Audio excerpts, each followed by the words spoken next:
totally addicted to getting a drive-through McDonald's. I've now got the willpower to go to a drive-through McDonald's and just get a McDonald's Diet Coke. Who is this person and what have you done with Claire? I fair loved making the last video that was talking about the biggest culture shocks that I have experienced. Do you want to be in my video? Jesus. Okay, bye. Did anger a couple of Aussies, I think, in the comments, which got deleted. Ha, the beauty of YouTube. Delete!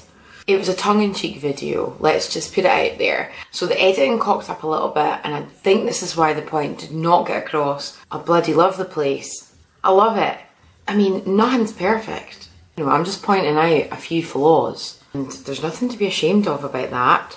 Anywho, it got me thinking about things that have been a new experience for me. So things that I didn't know existed or didn't know about or didn't realise. I'm moving to Australia, so if you are thinking about moving to Australia, then you know I can impart this wisdom that I now have so that you're not as surprised and shocked. So, I have my notes again. This is how messy my writing is, oh my god. Right, let's kick off with the food. It has made me realise that I am a little bit thick because you can get most of these things in the UK. I had just not stepped away from Greggs to experience the food for the refined palate.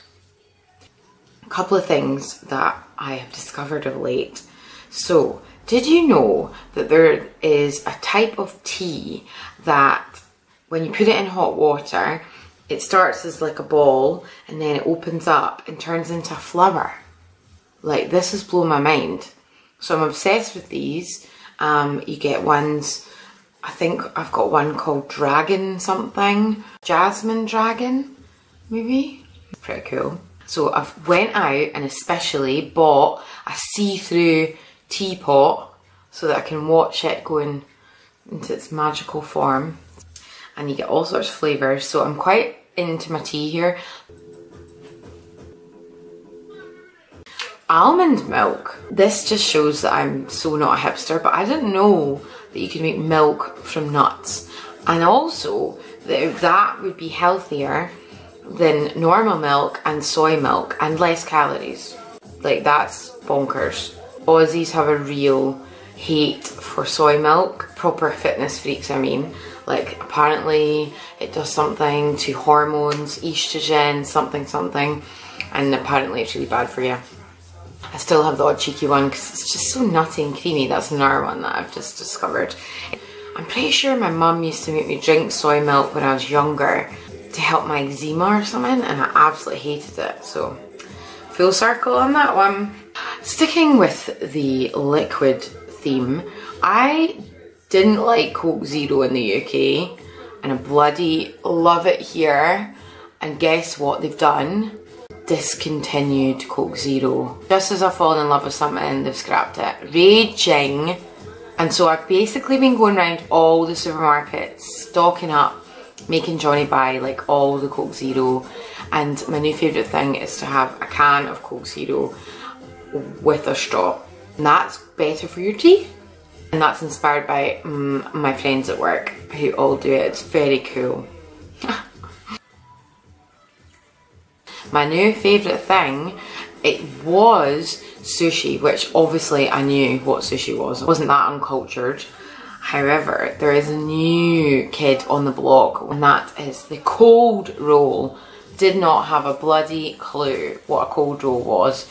It's a Vietnamese delicacy, and I think it's rice paper with the wee noodly things in them, vegetables, usually mint as well, which I usually pull out because that's a bit much for me, as well as your choice of like prawn or chicken or teriyaki chicken or something, and they're translucent so you can see in them.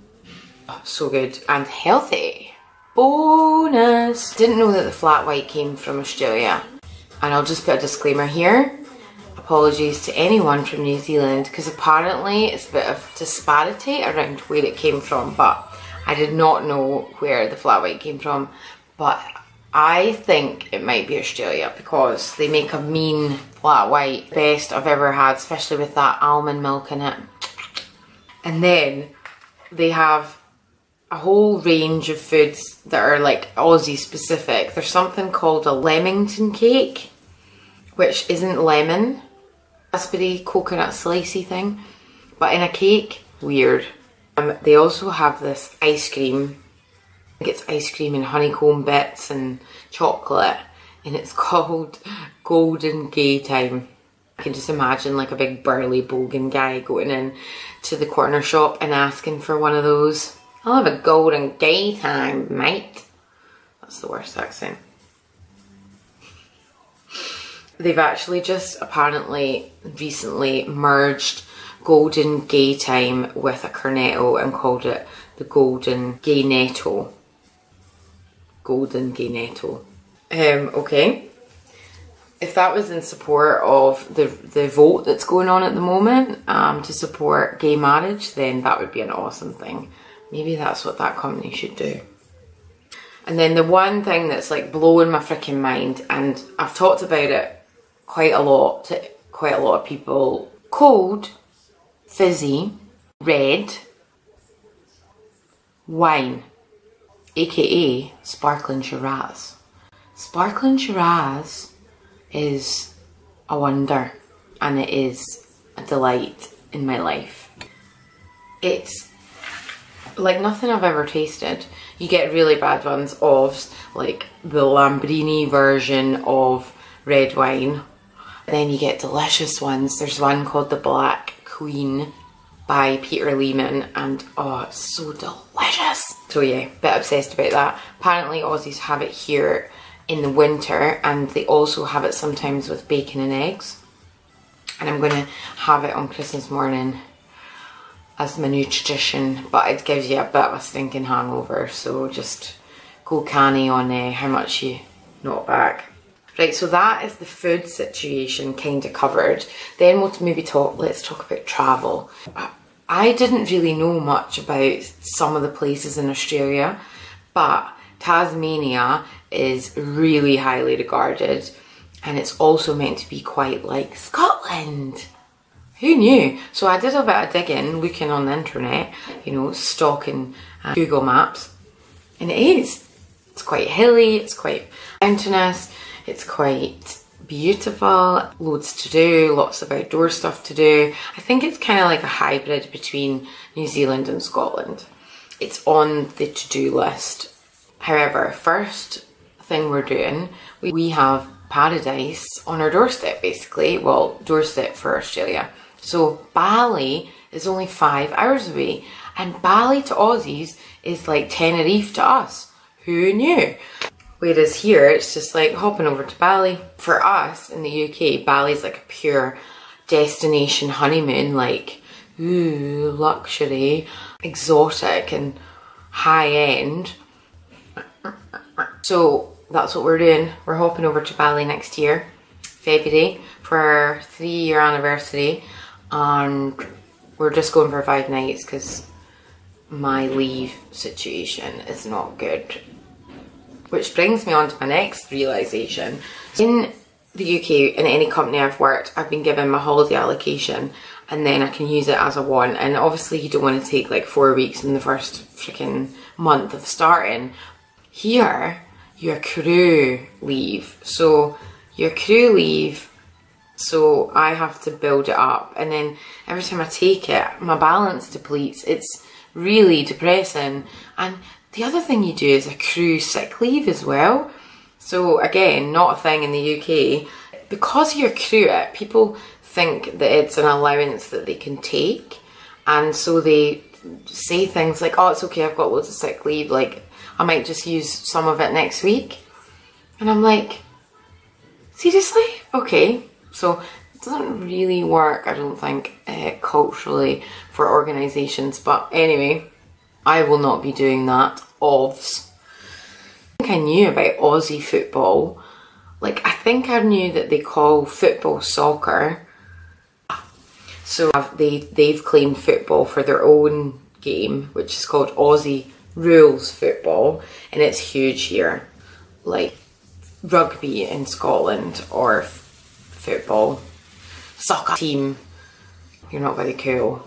We don't. But at a game, I went to see the women play. They've just been allowed to join the league, so recently I think. So yeah, I'm not gonna say anything contentious. I'm only doing these videos for a bit of fun, but I need to do that just quite yet. When, you know, I do not have any awareness about the history and truth related to Aboriginal people in Australia. Some cultural awareness training through my work really enlightened me to the history.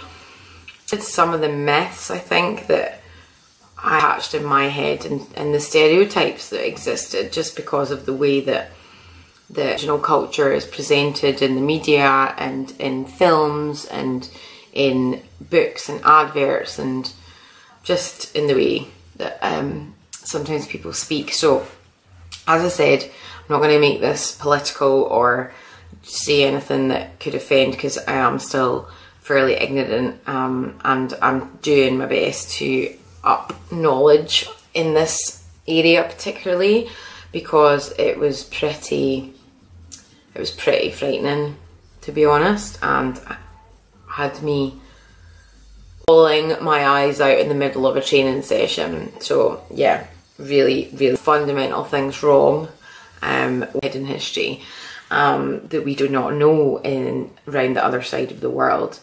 All I really want to say on that, and that's it. It's not just for expats. Aussies love a barbecue, and often I hear of folk, you know, in the winter cooking their meat, cooking their roast on the barbecue. Anything can be cooked on the barbecue, so it is a massive part of the culture, and that's really nice to see that we're not just the anomalies, like running about wanting to barbecue everything because it's a novelty, you know. One thing that is a novelty to us Brits is that the beach is on our doorstep. Well, for most of us, because something like 3/4 of Australians live by the sea, and maybe it's more than that, but anyway, loads do, including me now. So I have a whole coastline of beaches to explore since we moved to Australia, and we've been doing a pretty good job so far of visiting them, but it's been winter, so we haven't been doing it as regularly. It's stunning. Oh, there are beaches you can drive on, and I took a wee video of that a few months ago. Most beautiful beaches that I've ever seen, like clear sand, white sand, blue sea, warm, gorgeous. They don't really go to the beach that much. So, well, certainly my experience, I've hardly, like, the beaches are pretty deserted, so it's awesome. Whereas you go down to bloody Ayr Beach on a Sunday when it's taps off weather, aka anything above 15 degrees, and you naked can basically have like 1 square foot of space to put your beach towel on, and you're having body rubbing up against you. Woo. Not for everyone. So I guess the final thing that I didn't learn is that shops do not open until really late on a Sunday. So Sunday's still a kind of protected day where you're not really encouraging a consumer. Taking me a wee while to get used to, because I'm used to being able to get up in the middle of the night and go to the shops if I need, you know, a pair of pyjamas. But I like it. I love it, actually. I love my wee Sunday routine where I get up, I go to the gym, I then go and have brunch with one of my friends, or go to video with a flat white and avocado on toast. Oh my god. So, I am such... I might go for a wee walk on the beach, or go and see one of my pals, or me and Johnny sometimes do some stuff depending on the weather. Yeah, about it. There's a less consumerism here, motivated by buying shit. Like, I felt like I treated myself a lot in the UK. Like in Scotland, I'd be like, oh, I'll just buy this. And I'd like, on my way home from work, I'll just stop and buy this. And now I don't really know where lots of things are. Like, I don't know if you were to ask me to go and buy like swim kit, I would have no idea where to go. Whereas in the UK, I'd be like, oh, I'm in the UK. I don't know where you're going kit. Maybe Primark. Primark, you get everything. I feel like I'm wanting to spend my money more on things. So we always something going on. Festival or a show or in city, really. And folk say that it's the sleepy city and nothing goes on and also like, nah. Events and fun stuff to do. It's not at all.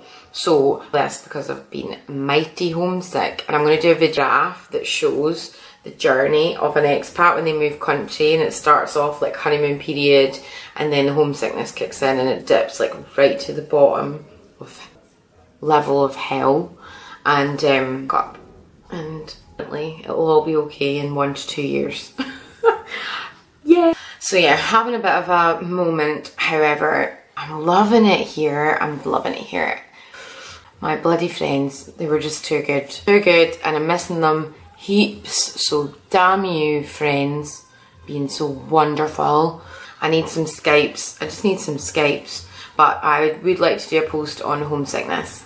And any other posts that people think might be interesting. What would you like to know about moving to another country, being a fresh, off the plane expat? Happy to share thoughts, especially for people that are on the journey, that are coming over and have made the massive move, because it is massive. Do you know what?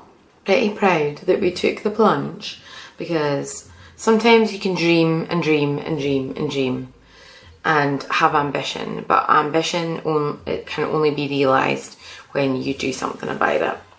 So that's what we've done, and we're giving it our best shot, and we'll see what happens. So that is it, and I have enjoyed chatting. I'll see you next time. Mwah.